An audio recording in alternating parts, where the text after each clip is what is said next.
Early. Head coach of your Dallas Cowboys, Mike McCarthy, will join us in just a couple of minutes for his weekly stop by. He's in his two-show car wash. Yes, he is. AA Best Bail Bonds bringing them to you. This is the only market you'll catch, Coach McCarthy, outside of Dallas. Just call me Softball Sammy. New York Giants on the docket today. Weird week. Oh, the Giants? The Who are Giants? they? Who are the Giants? Who are the Giants, Rob? Who's the team? This is the thing that's dangerous, though. This type of games make team season. Like, hey, fellas, Saquon gets in front of the locker room. We didn't get it done this year, but this one. Yeah. Let's go and get it. Let's go all out. Let's ruin their season. Like, dude, I always was puzzled by that. Like, teams that are 3-12, and then now all of a sudden let's go out and go out hard. Like, why didn't you do that in week 2? And I think the Cowboys get their fair share of that every week.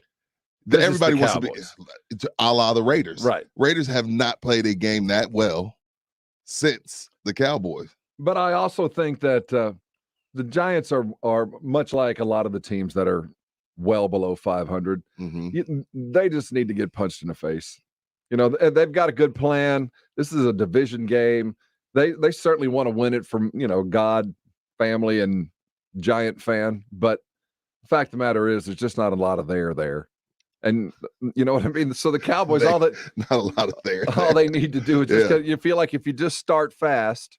Now, granted, these are professionals. They're not going to just, wave the white flag and quit. But if you start fast, and then I think like every other losing team, there's a plan, and the plan doesn't necessarily involve winning today. It's about evaluation because everybody on that sideline's being evaluated from Judge all the way down to the second string deep snapper. I mean, the Giants are in that kind of position right now. So this could be the cure that ails you. And let's focus on what we saw last night in a really good football game with Kansas City. Oh my gosh, entertaining. Just entertaining, well played, maybe not well coached, but well played. Division implications on the line. I mean, they would have the same record today if San Diego kicks a few field goals. Exactly. But what I was concerned about with the Chiefs was, their offense had been feasting and their defense had been turning over, but they're playing bad football teams. But sometimes that's what you need. Yeah. The slump buster, as we've been joking about, the thing that cures what ails you. And obviously they got themselves on track. And once the Chiefs got on track, it didn't matter who they were playing. They were on track. We'd like to think the Cowboys can experience that over the next couple of weeks. It doesn't matter who you're playing. Just get yourself right. And if you're right, it doesn't matter who you're playing, if that makes any sense. No, it makes a lot of sense. It makes plenty of sense. Totally get it. A lot of questions to be asked, though. Pollard's situation. DeMarcus Lawrence was a practice scratch yesterday. Who's going to play left guard? Which Connor? Are we flipping a coin? Is it Connor McGovern? Well, McGovern's been the regular. Right. And he hasn't been bad at all. Well, I think he's played well. I don't know. Then you have to go in with the duet that is guard and tackle. And if you're going to start Terrence Steele at left tackle, does that help McGovern, or does he work better with Williams? I don't know the question there, and I'm not sure we'll get a direct answer from the coach, but I do think that offensive line plays a role. Zeke's wearing a knee brace. And says it's helped his health. I got to take it, man. If that's what the man says, I got to take it for that's the truth. And I would like to think that's the truth. And I'm sure in his mind it is, and maybe it's a placebo, but I know wearing a knee brace is never a good thing. The moment knee braces are either the very last option, or a safety blanket, a security blanket. Right. Because I had both of those. But if I was in between, I didn't want to have it on. I either wore a knee brace because that was the last thing I could do, or it was the only way I felt comfortable. Yeah, because this way it makes you not think about it. Right. And if you're still thinking about it, you got other issues. But a healthy Zeke is a healthy offense, and I think that's what cures everything, right? Is the running game. If they can establish a running game early on, doesn't that cure so many other issues. Maybe it helps Dak because now play action becomes a viable thing, and suddenly you get a little bit more space and you get all that involved. Isn't that the easiest way to go? And then what do you do after you clinch? Like to welcome aboard head coach of your Dallas Cowboys, brought to you by AA Best Bail Bonds, Mike McCarthy. Welcome aboard, Coach. How's your morning going? It's going great. Good morning. Thank you for the tacos. Well, you're welcome, Coach. Figure with all the things that are going on in life, a nice little taco kind of brightens your day. We're doing the same thing around here. It is breakfast with R&R. So, Coach, protocols back in play. Is this just the same thing, the rigor over and over again, or are you getting good at this? Is it comfortable now? I think we clearly understand it better, and I think it was a focus for us as a staff coming out of last year that we wanted to be better in the virtual teaching space, and I really feel like we accomplished that throughout the spring and the few times that we had to use it this year. So I feel good about our ability to shift gears. We got the word, I think it was right around when we got done with the players yesterday. So we stayed here last night, put us in the virtual mode. So I feel good that we'll finish our prep and still get our work on the field in, and we'll be ready to go. What are the what are the biggest differences in virtual and in person, or is there no difference, Coach? Oh, it's definitely different. Okay. I think you clearly have to. I think that's the experience of how do you. It's all about connection and with your communication. So, and I think that's obviously easier to do in person. We all have more experience with it, in person. I think the younger generation was obviously a lot more equipped, yeah, understanding, and and they thrive in the virtual world. So I think for the older coaches, me particular, that it's definitely an adjustment and something that I had to take a close look at coming out of last year because I felt we didn't do a good enough job in the virtual space last year. Mike McCarthy joining us here on San Antonio Sports Star for his weekly gathering. Well, as we look forward to a Giant team, there's a couple things that have certainly been newsworthy all week long, and certainly the talk of Dak. Slump, not a slump, what's going on?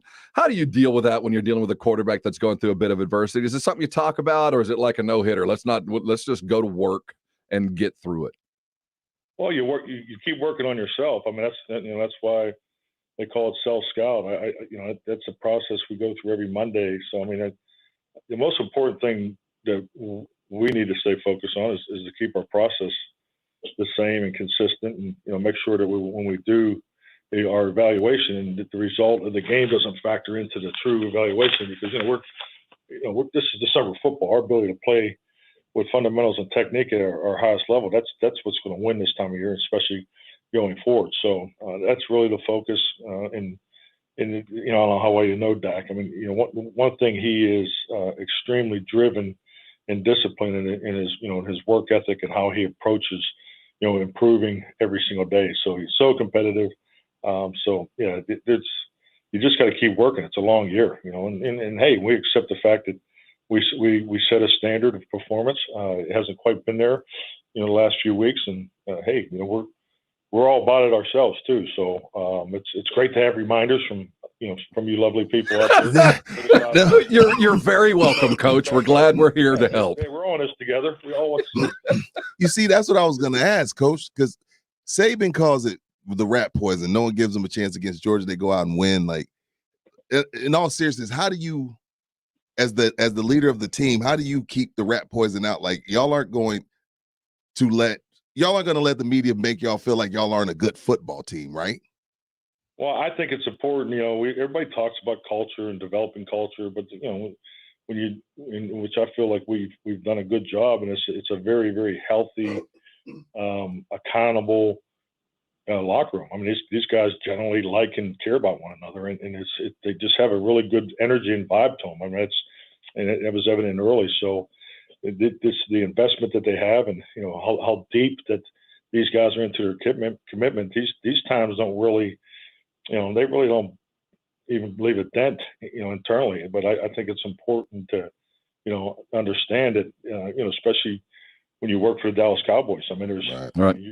The light is a lot. There is no light brighter than right. the light of the Dallas Cowboys, and that's that's accepted responsibility. It's in all of our job descriptions, and I talk about it openly from day one. So I think our guys do a really good job keeping it all about winning. And as long as we do that, I think we're going to get to where we need to get to. Coach, I think about myself at 21, 22. And if somebody was if people were comparing me to Lawrence Taylor, you might have a hard time coaching me. How is Micah Parsons? How's Mike Parsons handling all this praise? I mean, when I heard Lawrence Taylor, because Rob started it over here, and he said Lawrence Taylor, and I about jumped over this table. How is Micah Parsons handling all this notoriety? Well, I think there's been a while back we talked about our building blocks of our program, and humility is one of the six. So it's something that you have to have in life, especially in professional football, and especially here at the Dallas Cowboys. You have to keep things in perspective. He's young. Things are coming pretty naturally to him right now, and he's handling it very well. He's starting to do the young things that young players have to. He's starting to do the little things that young players have to learn, and I think as long as he continues to challenge himself and continue to grow, he'll handle all these things coming at him. But yeah, I mean, I like Micah's quotes. I mean, he clearly understands the relevance of Lawrence Taylor and all these great Hall of Fame players, and he's just a young man getting started. He's still got to get the donuts though, right? Oh yeah, no, he's a rookie now. Don't get me wrong. Okay. And he accepts that. He handles that very well. I mean, I think that says a lot. I think it was 2 weeks ago. I called him. I called him to the middle of the team and had him do a breakdown. And I mean, it was almost like an emotional moment for him. He was blown away.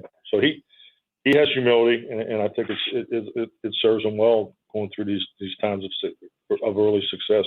Now let's talk offensive line real quick. Is Terrence still going to be at your left tackle? Well, we're working our combinations over there. I really don't want to get into the. Oh man, I thought I'd slip that one in there. I thought there'd be. Oh yeah, of course. Hey, you took a shot. You swing for the fences, Coach. Now, honestly, with your offensive line, first of all, it's a bit of a blessing, right? I mean, you're getting some health back, other than Tyron, and you're able to move some guys around. So let's look at it on the positive side. Is you got the guys that you know what you're doing. These guys have been there before. But aren't you tired of having to deal with this week in and week out?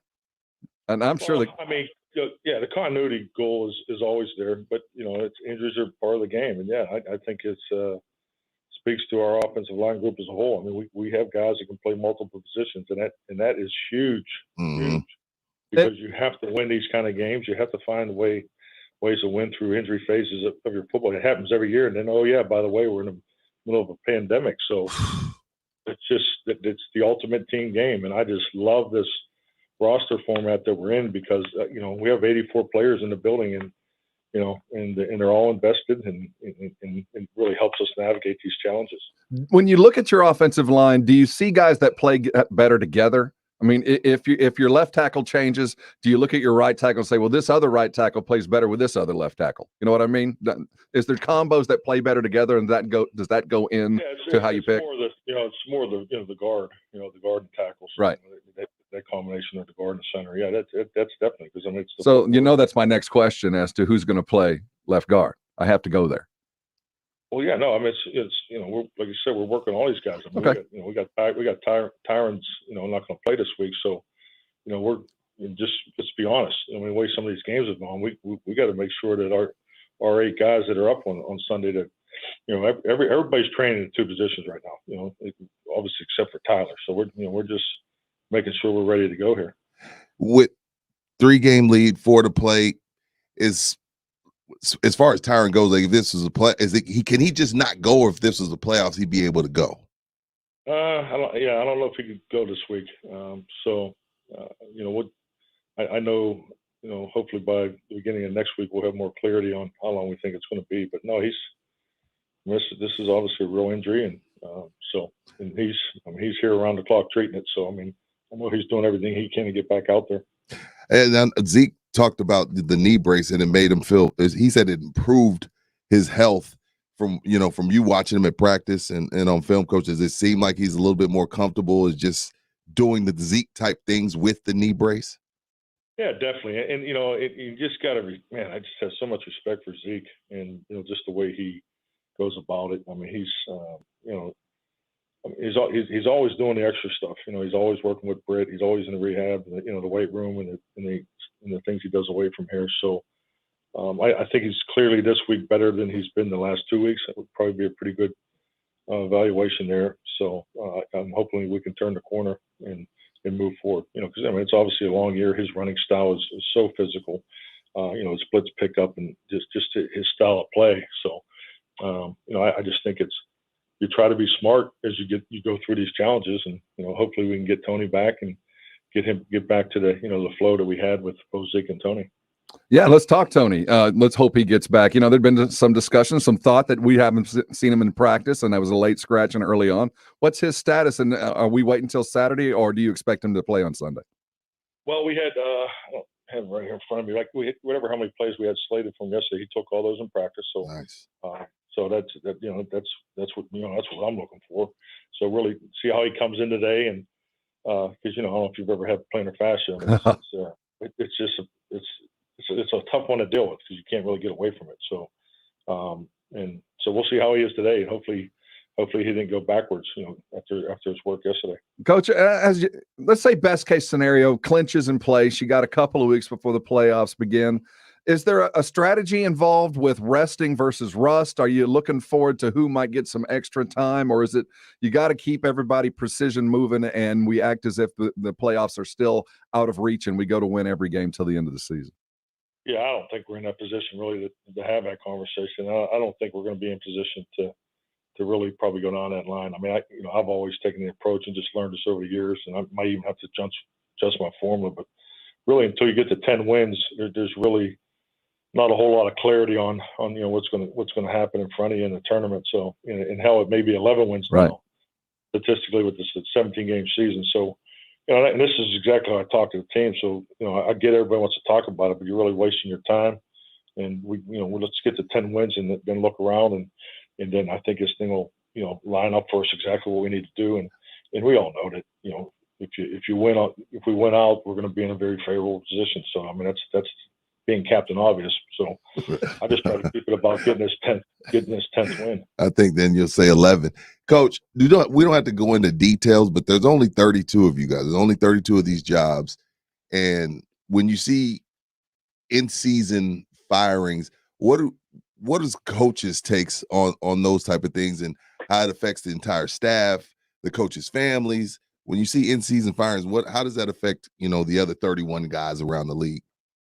Yeah, definitely. I don't think, any coach, likes it when he sees another coach go through it. Because, I mean, you understand the personal part of it, especially when you sit in this chair and all the responsibility that you have and all the people, you feel you're responsible for. So, that's definitely at the core of it. But, it is a privilege. It is a privilege, and it's difficult to attain one of these opportunities. So I just think that, for our profession, I think we all want to see guys do it the right way and succeed at that level. But it's part of our business, and I can just say from my own personal experience, I just if or when it happens, you just hope it's done the right way on both sides, because there's times where that's not the case. Isn't that the truth? We're both in industries that we are here today and gone tomorrow. Yes. And just a thought later on. He is head coach Mike McCarthy of the Dallas Cowboys. I want to thank you for stopping by here on San Antonio Sports Star. We bid you good health, a good game, and we'll talk to you next week. Okay, guys. Have a great weekend. Thank you. You too, Coach. Head coach Mike McCarthy stops by every week courtesy of AA Best Bail Bonds. We'll be right back and get this game started the right way. R&R in the Morning begins next. You're on San Antonio Sports Star, ESPN AM 1250 and 94.5 FM. Live, local, loud. KZDC